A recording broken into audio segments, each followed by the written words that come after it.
En ce temps-là, Jésus disait à ses disciples, « Vous avez appris qu'il a été dit œil pour œil et dent pour dent. Eh bien, moi, je vous dis de ne pas riposter aux méchants. Mais si quelqu'un te gifle sur la joue droite, tends-lui encore l'autre.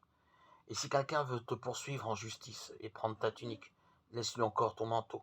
Et si quelqu'un te réquisitionne pour faire 1000 pas, fais-en 2000 avec lui. À qui te demande, donne. À qui veut t'emprunter, ne tourne pas le dos.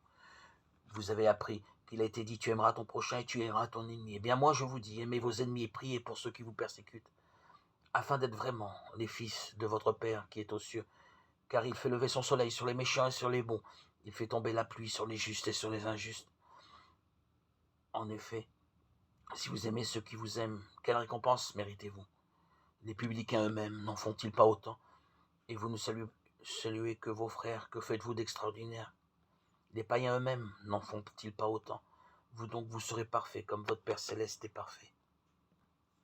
Évangile de Jésus-Christ selon saint Matthieu, chapitre 5, 38-48. Dans l'évangile, le Seigneur explique en quoi consiste son commandement nouveau. Il nous dit dans saint Matthieu, vous avez appris qu'il a été dit, vous aimerez votre ami, vous haïrez votre ennemi. Pour moi, je vous dis, aimez vos ennemis, priez pour ceux qui vous persécutent. Sans doute, il nous arrive de ne pas rencontrer d'ennemis, mais enfin, il y a des sympathies.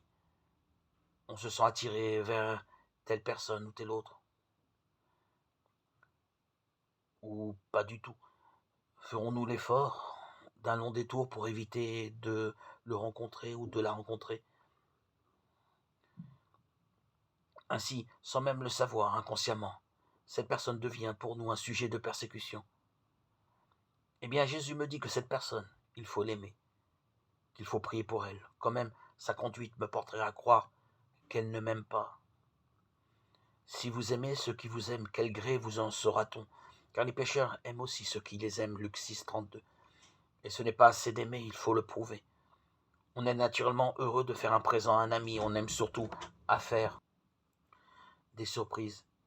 Mais cela, ce n'est point de la charité, car les pécheurs le font aussi. Voici ce que Jésus m'enseigne encore, donnez à quiconque vous demande, et si on prend ce qui vous appartient, ne le redemandez pas. Donnez à toutes celles qui demandent, c'est moins doux que d'offrir soi-même par le mouvement de son cœur.